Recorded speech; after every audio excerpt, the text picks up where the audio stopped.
Hello guys, this is me again, Gracia. So for today's guys, meron tayong Q&A and then fast talk to guys. Nakita ko lang tong Q&A na to sa Google and then ayun guys, magpa-fast talk tayo na ako lang. Kumbaga parang pa-welcome back na Q&A to. Okay, ayun to. Paborito ko mga ganitong tanong. Okay, fast talk questions. Karat or chocolate? Chocolate. Pwede naman sabihin natin na kumakain ng chocolate habang kinakarat ako. Ganon. Okay. Next is lights on or lights off? Dim light. Ayoko nang madilim, ayoko din ng ganung kaliwanag. Gusto ko yung katamtaman lang. Hindi kami nagkaka-revealan ng mga sa katawan, ganon. Okay, mabagal o mabilis? Pareho. Kasi syempre, ayoko nang mabilis naman. Ayoko nang mabilis matapos, and then ayoko naman ng mabagal. Gusto ko yung katamtaman lang, or sabihin natin na una is, bagalan mo lang. Tapos, pag pataano na, is mabilisan mo, ganon. Next is, best time for karat. Umaga and gabi, madaling araw, gano'n. Ayoko ng tanghali. Ayoko ng tanghali, parang pangkabit lang. Tanghali pangkabit. Diba? Okay. Best na is, kahit ano, kahit nasa taas, nasa baba ako, naka-gedli, gano'n. Kahit ano, basta, nag-enjoy. Okay, next is, yes or no, do you, nagsasabi lang. Yes, oo. Yung tipong may me time, yes, sarili. Yes, oo. Nagagano. Okay. Sabi nila is, hindi. May mga sagot dito na babasa ko na, no, shower lang ang katapat niyan. Next is, malaki ba o maliit? Actually, ito yon. Ayoko ng maliit, ayoko ng malaki. Gusto ko yung katamtaman lang. Kasi, mas ma-feel mo pag once nakatamtaman lang. Ganon. Mas ma-feel mo kapag mahaba. Mahaba. Dapat na tanong is, mahaba o maikli. Okay, next. Sinigang or shrimp? Pareho. Okay. How much time do you spend in the bathroom? Siguro, 45 minutes to 30 to 45 minutes. Depende guys. Kasi ako napaka-addict ko sa mga body scrub.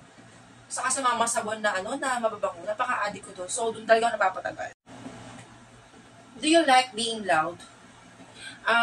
Siguro, pag once na talaga yung, yung room na malaki, yung tipong, hindi naman kayo nakaka-perwisyo sa mga katabi. Oo, syempre kasi parang mas mafe-feel mo yun di ba? Mas mafe-feel mo na nag-e-enjoy kayo pareho. Next natin is, have you ever had a karat with someone and almost got caught? Isipin ko, yung muntik na mahuli. Siguro, lahat naman ata tayo may mga ganong experience, no? Yung parang biglang may papasok, biglang may dadating, tapos, pero hindi naman sa talagang tipong huling-huling, kitang-kita. Pero yung tipong nagsisimula pa lang kayo, or sa kalagitnaan, na biglang may dadating, may ganon, oo. Pero yung tipong nakita-kita, hindi naman. Siguro may kumakatok, ganon, or biglang may pumasok dun sa sala, may tao sa sala, ganyan sa car, ganon. Okay. Next is, have you ever considered going to a hubad na beach? O yun, parang sa mga yung papanood ko, yung mga category na ganyan na sa ibang bansa, di ba, na sa bansa nila is merong mga beach, may beach talaga, may mga bansa na may beach na pwede doon is maganunan. Pero ayoko, parang, baka may mga sakit. Pero yung tipo makikijoin ka sa mga ganun, no. Siyempre, di mo alam kung sino yung mga tao doon, diba? Pero kung pumunta, okay. Do you watch Korn or read erotica? Yes. Sinasabi ko naman yan dati kasi sumusulat din ako before, and then sa mga nagsasend nga sa akin ng mga confession, dami nagsasend sa akin na confession, is talagang nasasanay na ako. So, what more pa kaya yung nagbagbasa ako, di ba? So, kung tatanungin is, do you read erotic? Yes. Do you watch Korn? Yes. Okay. What would you wear? Lingerie that I pay for you. Siguro yung tama lang, yung 90s. Kasi hindi talaga ako masyadong lingerie. Hindi ako komportable. Siguro lang pag once na, alam niyo, pag once na karataan, pero yung tipong pag once na matutulog, yung parang mga regular days na matutulog ka sa kaganon, hindi. Hindi ako ma-lingerie. Yung tipong mga malaking t-shirt lang, ayun. Mostly kasi pinatutulog ko ganun din. Diba? Pero pag syempre pag may jowa ka, may bago kang jowa, tapos syempre parang gusto mo siyang i-akitin, yes. Pero pag mga regular days, hindi po matutulog ko. Have you ever texted anyone, pero